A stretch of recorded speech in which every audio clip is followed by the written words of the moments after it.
तो वैद्य था एक तिवारी जी दुर्ग के, और घीसूलाल मदन कुमार जी थे ना, जब भी कोई वैद्य को ले, जैसे यहाँ पर सोनू लेके आता ना रायपुर में, ऐसे वैद्य को लेके आते थे। बस उनका एक ही वैद्य था उनके पास, सोनू एक तिवारी जी थे। बस वे तिवारी जी क्या करें, रोगी की नाड़ी कम देखते, चेहरा ज़्यादा देखते थे।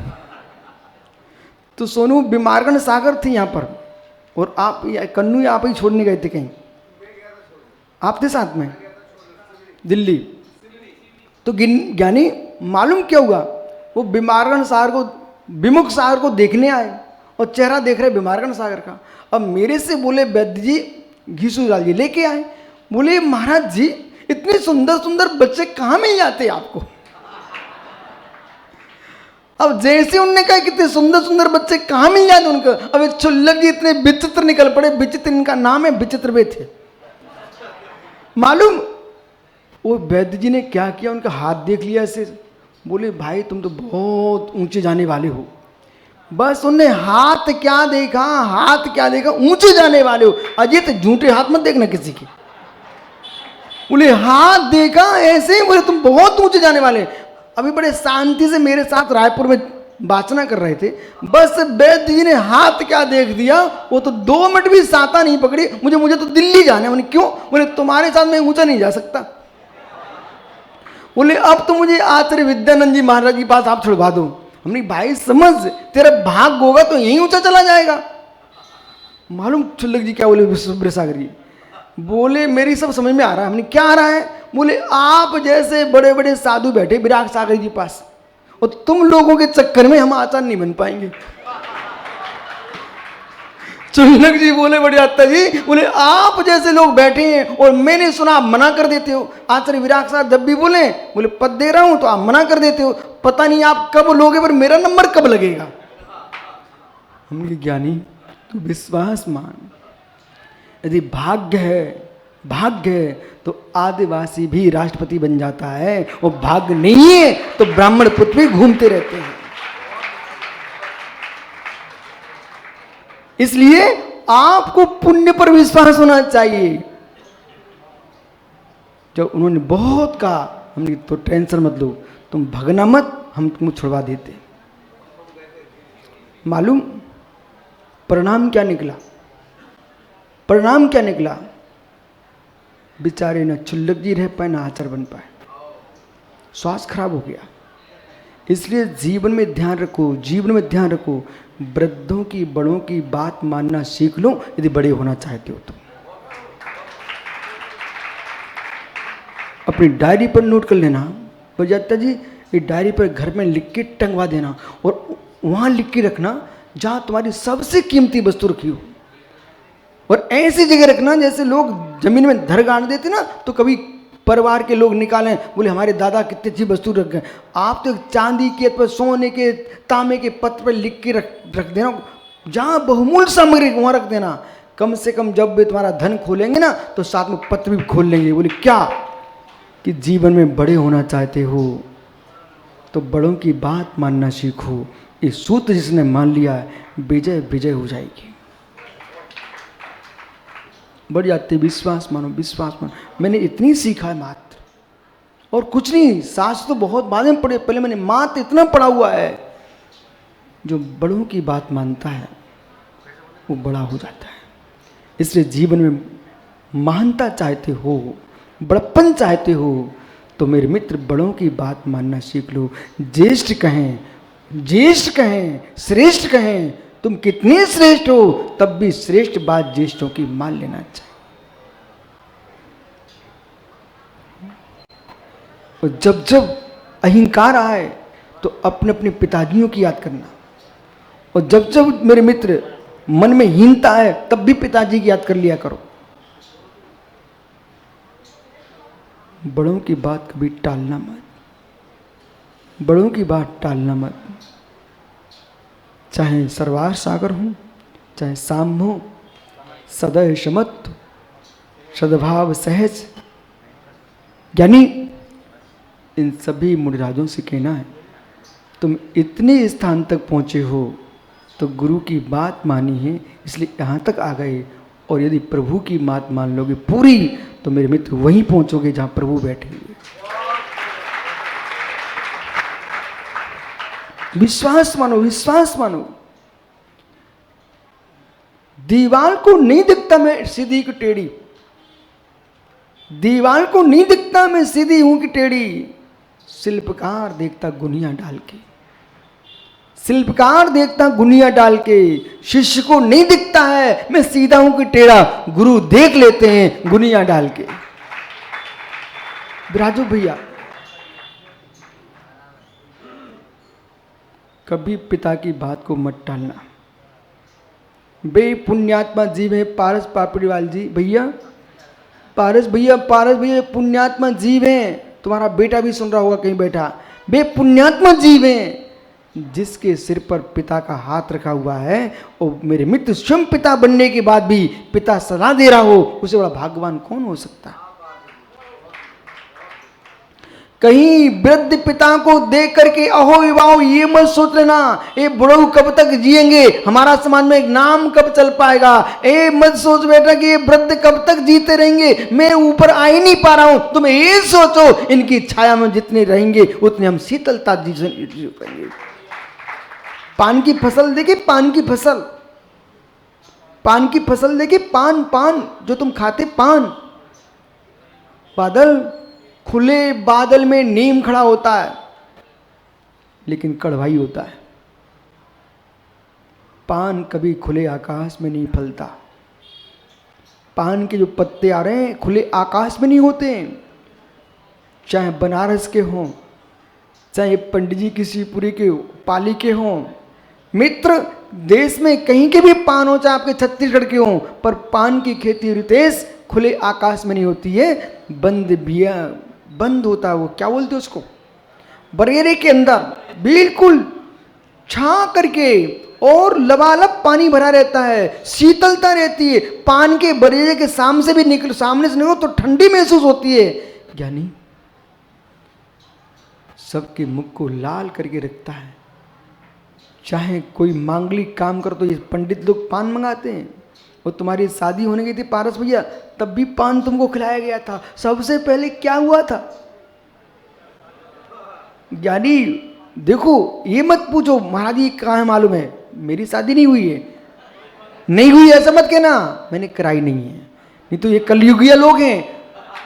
एक सज्जन कल पंडित जी बोल रहे थे, सुब्रत सागर जी बोले जो पढ़े लिखे होते हैं वे डॉक्टर, इंजीनियर, कलेक्टर बनते हैं, कम पढ़े होते हैं वे सामान्य पद पे रहते हैं, जो अनपढ़ होते हैं वे नेता बन जाते हैं, बिल्कुल ही ना पढ़ होते हैं वे साधु बन जाते हैं।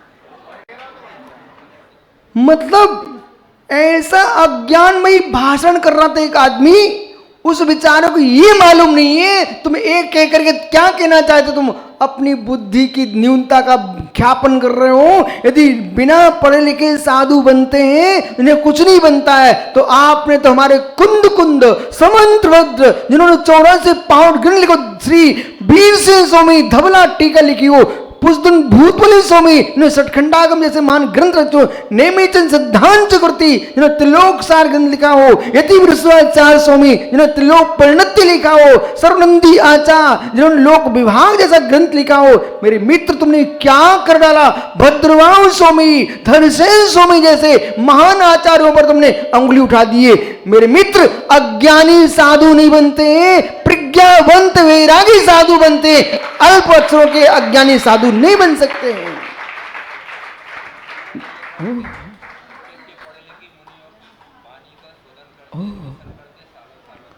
उन्हें मालूम होना चाहिए, उन्हें बोध होना चाहिए है। यदि ये निर्ग्रंथ न होते, जिन ग्रंथों को तुम पढ़कर साधु की निंदा कर रहे हो, यदि वे ग्रंथ न होते निर्ग्रंथों के, तो बेटा तुम बोल कहां से पाते। इसलिए प्रवीण भैया जहां भी ऐसा व्यक्ति तुमको मिल जाए जो 24 घंटे धर्मात्मा की निंदा में डट जाए, उससे कहना मित्र मत कर पुण्य का क्षय, मत कर पुण्य का क्षय। वंदना करके बंद काट लो, वंदना करके बंद काट लो, बदनाम करके बंद को मत करो।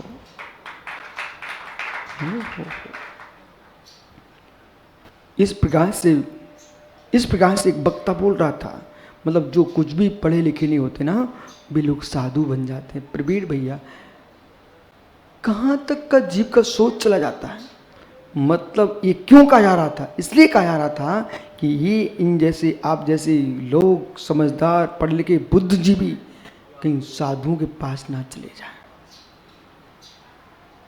और ये आज के विषय नहीं है, ये चतुर्थ काल में भी ऐसे लोग हुए हैं, हर काल में हुए हैं, जो निर्गंथों के नग्न भेष को देख करके चिढ़ते थे। तो वे कहते थे कि पशु जैसा जीवन हो तो नंगे हो जाओ, पर इस बात को भूल चुके थे मित्र वासनाओं के डके तो। अहो वासनाओं के डाकुओं, तुम वस्त्रों में अपनी वासना छिपाए रखे हो। संसार का सबसे बड़ा कोई साहूकार है, उसका नाम दिगंबर मुनि है।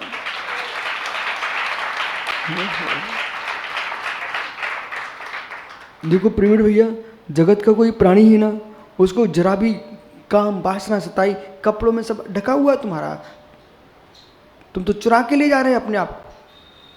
एक निर्गंथ योगी शिशुवत पृथ्वी पर घूम रहा है, ऐसा साधु तुम्हें जहां मिल जाए।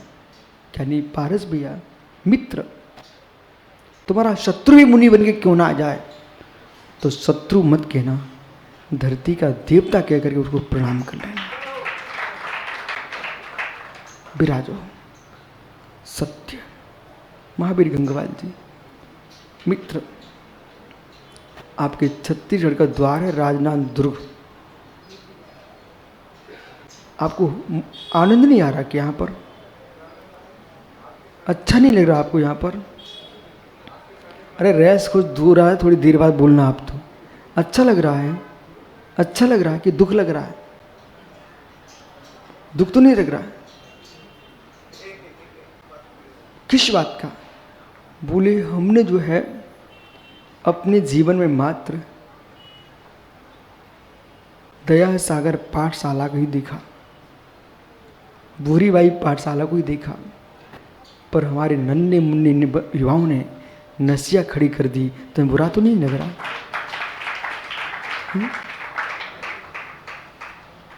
तो मित्र अच्छा लग रहा है? बोले अभी तक छत्तीसगढ़ में जब भी मुनि भगवान पधारते थे, इस सौभाग्य दुर्ग को ही मिलता था। अब आपको बुरा नहीं लग रहा कि अब की बात तो रायपुर वाले भी लेके आ गए? मालूम पारस भैया, एक बार मैं जब 98 यहाँ आया था ना, तो 98 में आया ना, तो पारस भैया मालूम क्या बोले हमसे? बोले गुरुजी वो तो ठीक है, आप यहाँ पधारे, सत्य है, हम लोग तो चातुर्मास लगता जब तो दुर्ग की ओर देखते पूरी छत्तीसगढ़ समाज। ये पारस भैया मेरे से बोल रहे थे, बोले महाराज जी दुर्ग की ओर हम लोग देखते। बोले क्यों? बोले इतनी दूर से हम लोग तो लेके आ नहीं पाते हैं, दुर्ग समाज लेके आती है तो पूरे छत्तीसगढ़ में आनंद छाया। अरविंद भैया ये पारस पापड़ी वाले मेरे से कह रहे तो 1998 बोले महाराज जी ये तो दुर्ग वालों की कृपा है, सो माँ यहाँ आप आ गए। लेकिन मित्र तो सुबह मालूम ये सोनू का भाई राजू कह रहा था, बोले महाराज जी अब रायपुर बड़ा हो गया है। आज ही सुबह बोले अब रायपुर बड़ा हो गया। मैंने क्यों? बोले वो अपनी दृष्टि से कह रहा था कि मतलब कॉलोनी बढ़ गई, बहुत बड़ा दिखने लग गया है। मैंने कहा बिल्कुल ठीक कह रहा भाई, बड़ा तो हो ही गया, अभी तक संग दुर्ग से आता था, अब रायपुर से संग जाएगा। ओहो बड़ा हो गया ना रायपुर। अभी दुर्ग से राजधानी की लोग आते थे, अब साधु राजधानी से दुर्ग की ओर जाएंगे। पर चिंता मत करना। यदि रितेश यहां भी पंचगढ़ के हैं क्या? सुना है ऐसा हमने। सुधीर भैया यहां पर ही पंचगढ़ रायपुर में? अच्छा सही में है? यहां पर भी पंचगढ़ के हैं। अभी तक मालूम अपन आते थे भिलाई का और नेहरू नगर का पंचगढ़ करके रायपुर आते थे, लेकिन अब रायपुर का पंचगढ़ करके भिलाई, पारस धाम और दुर्ग जाएंगे। मतलब रायपुर बड़ा हो गया है। यानी रायपुर और ज्ञानी जितने लोग आए रायपुर राजधानी, देखो अब बड़े घर तो बड़ा घर होता है। अब चाहे रितेश का घर हो जाए, चाहे अरंत का हो जाता है, चाहे तुम्हारे बबलू का हो जाए, चाहे सोनू मोनू किसी का हो जाए, जिनके 4 बेटे हैं मित्र, जब आएंगे ना तो पिता के घर जाएंगे तो पिता को चारों का ध्यान रखना पड़ेगा। या तुम रायपुर बड़ा हो गया है ना तो पूरे छत्तीसगढ़ का कोई भी व्यक्ति आए आपको सबको तिलक करना है। और जहां पंचगणक हो, तुम्हारी पूरी रायपुर की पंचायत, सारे पंचगणक में जाकर के उन पंचगणकों के माता पिता का सम्मान करके आना। विराजो।